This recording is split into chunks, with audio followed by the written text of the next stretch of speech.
Hello दोस्तों, मैं आपका दोस्त ओम प्रकाश प्रजापति।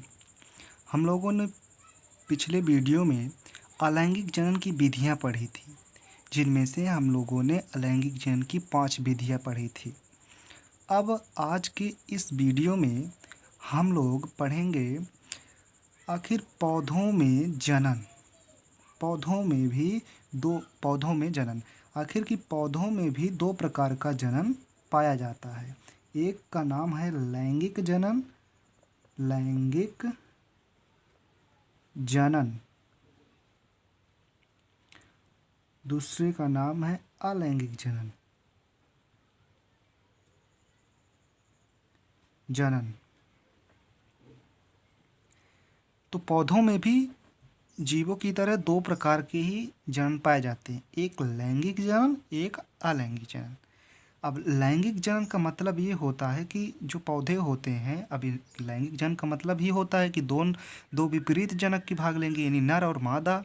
तो नर और मादा उन्हीं पौधों में होंगे जिन पौधों में पुष्प पाए जाते हैं, यानी पुष्पी पादपों में अधिकतर लैंगिक जनन ही पाया जाता है। पुष्पी पादपों में ही अधिकतर कौन सा जनन पाया जाता है? लैंगिक जनन पाया जाता है। अलैंगिक जनन अपुष्पी पादपों में भी पाया जाता है, अपुष्पी पादपों में पाया जाता है। अलैंगिक जनन आज हम लोग पढ़ेंगे कि पौधों में अलैंगिक जनन पाया जाता है ना। पौधों में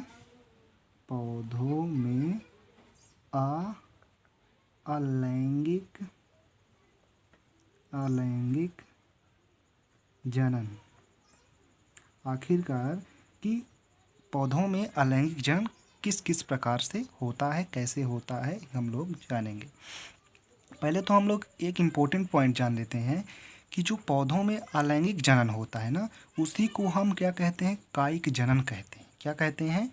कायिक जनन। इसे हम नोट कर सकते हैं क्योंकि इम्पोर्टेंट पॉइंट है कि पौधों में अलैंगिक जनन को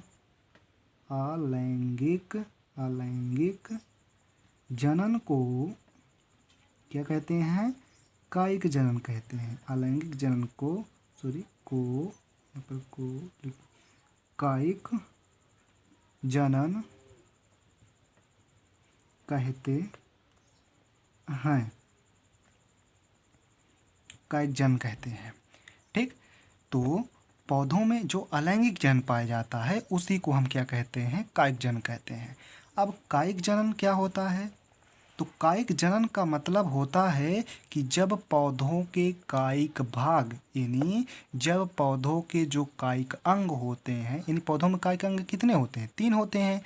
एक होता है जड़, एक होता है तना, एक होता है पत्ती, यही कायिक अंग होते हैं।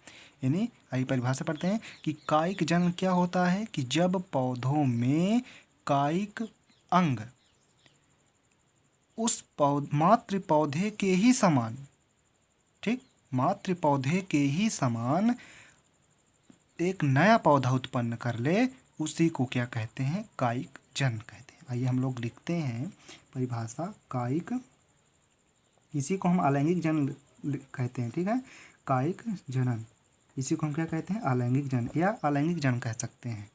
अलैंगिक जनन, कायिक जनन या अलैंगिक जनन।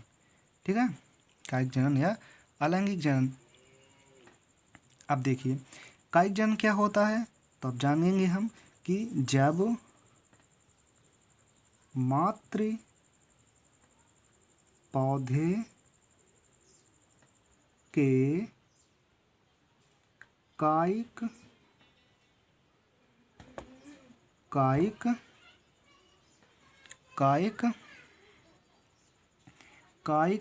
अंग या कायिक भाग, कायिक अंग एक मातृ पौधे के कायिक अंग मातृ पौधे से अलग होकर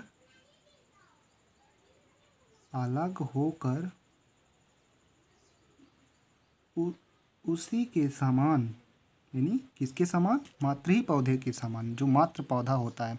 मातृ पौधा यानी जनक पौधा, जिसका वो कायिक अंग है, होकर उसी के सामान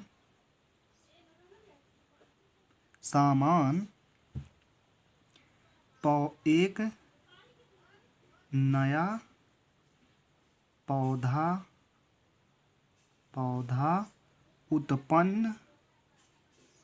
उत्पन्न कर दे,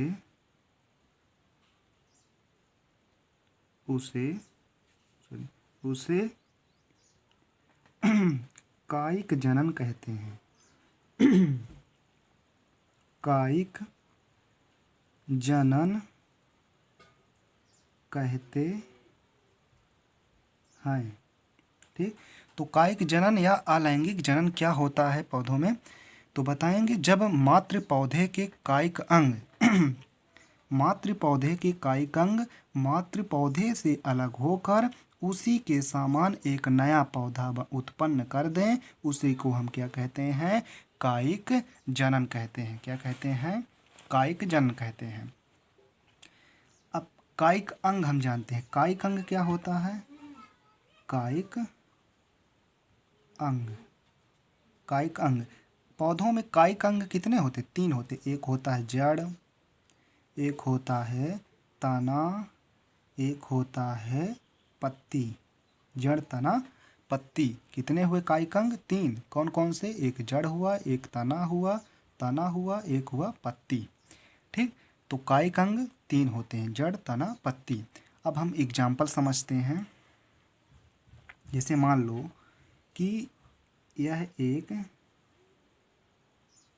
पौधा है, इस पौधे में कई सारी शाखाएं होंगी, कई सारी पत्तियां होंगी, डालियां होंगी, है ना, तना भी होगा, जड़ भी होंगी, बहुत सारे अंग होंगे पौधे के। ये जड़ हो गई।